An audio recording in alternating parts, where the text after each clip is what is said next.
Okay, I have Takahashi 7.5mm LE multi-coated eyepiece. I'm waiting for it. Probably this is that one. Let's open and see. Okay, now let's open this eyepiece.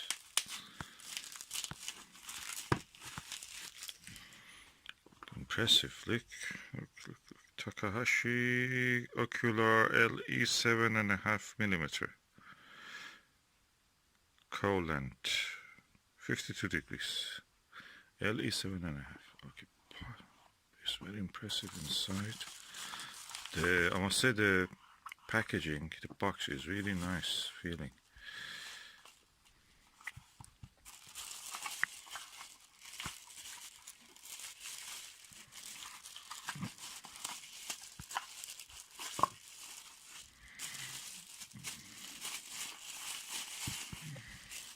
Ooh, wow. Impressive, lightweight but full metal and rubber hand grip. And this one looks nice. Oh, nice filled stuff. And let's open the cap. Oh, this rubber I got is also nice quality. A big lens here.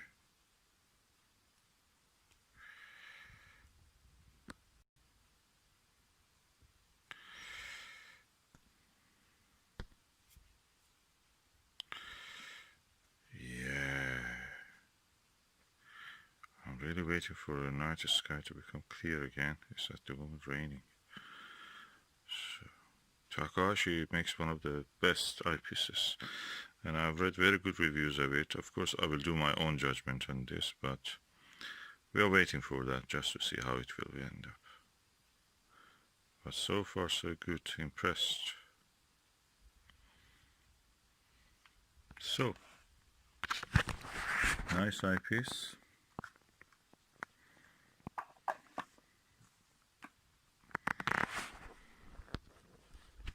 Beautiful design.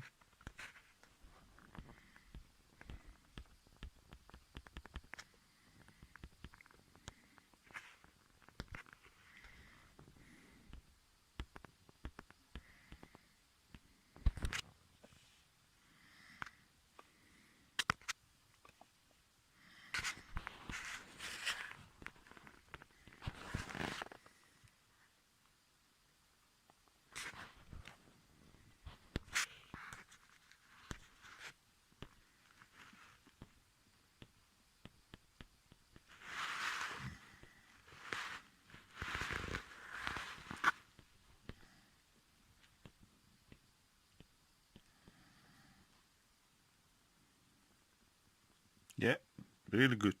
Looking forward to test it under the stars and in daylight. I'm now looking at the planet Venus with the Takahashi multi-coated long eye relief 7.5mm 52 degrees eyepiece through the Lyra 102 f11 telescope, refracted telescope. And the image quality I was comparing with the Televue Nagler 7mm. This is the original, or as they call it, Type1 Nagler. With the Takahashi, the horns of the crescent of the Venus is more visible. The image with the Nagler is a little bit brighter and cleaner, but the clarity and the details I can see, sharp focus, in this Takahashi is better than this. Both of them are good. Just slightly this is better. I can see the horns of the crescent of the Venus clearer. And the lens looks almost identical in size. The eye relief of the Takahashi, of course, is 20mm. With this one is 13mm or 11mm.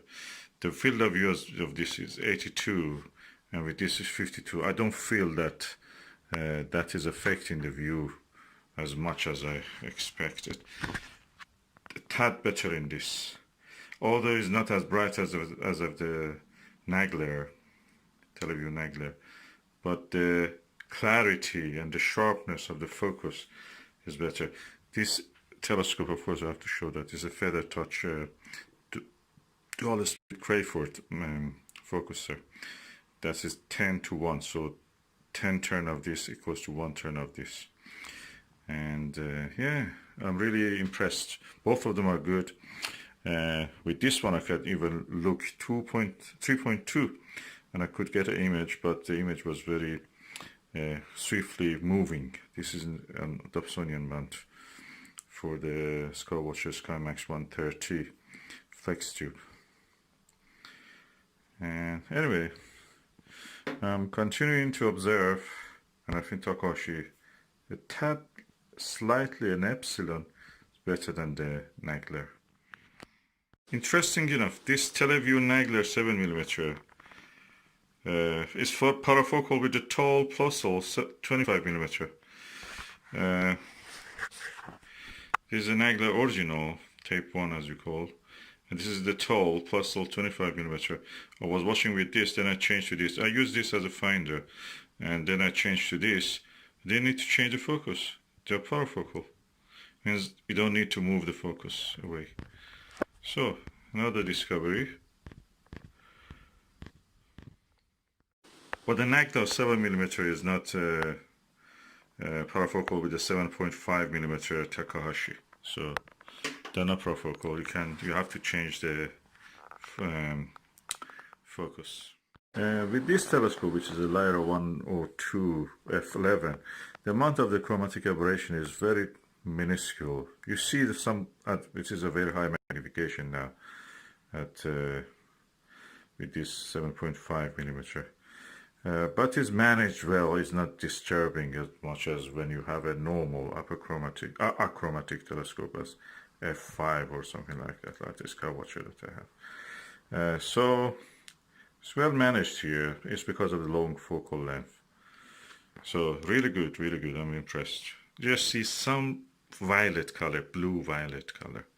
It's not bright enough. It's not purple at all. I've now compared the Nagler 7mm original or Type 1 with the Takahashi 7.5mm 52 degrees eyepiece. Okay, this is heavier, almost double the weight of this one. Beside that, it has more elements, more lenses in this, so I think it's around 7 to 8. This is 4 or 5, I think, elements, 5. I see in this ghosting images and a big halo around, for example, on a bright object like Venus. In this one, I don't see that. The light scatter in this one is better controlled than this one, so eventually that means that you will have a better contrast between the bright and dark parts of the view. With this one you have that same level of the brightness as this light scatter, but again that halo is annoying. There are so many optical elements in this that they cause this halo around the object. So which one I prefer?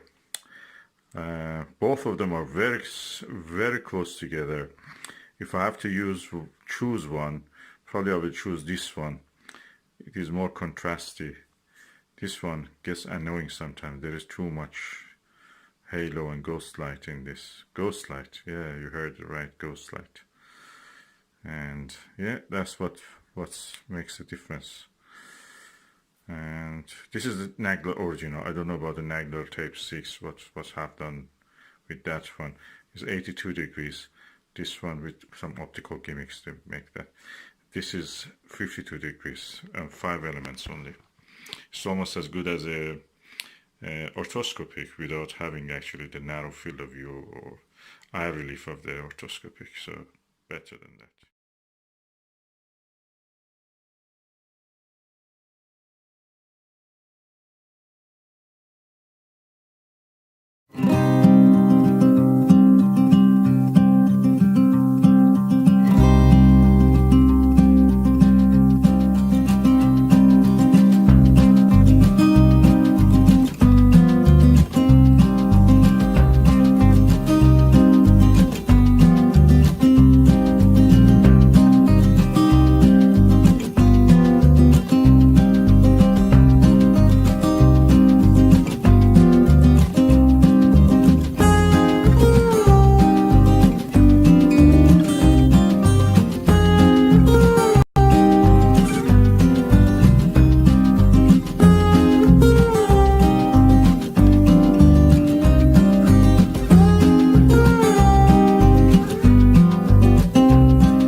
Okay, I'm now looking through the max vision 24mm 82 degrees eyepiece. I must say the image is crisp.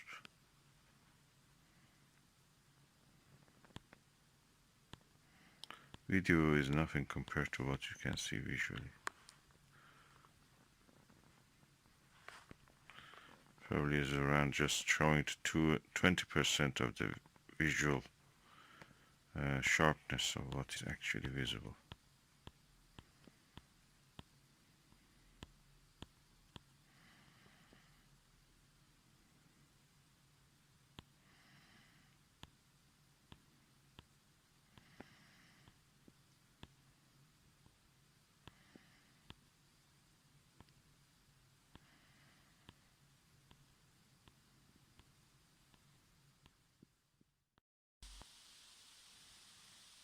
That's Oven Bridge you see again.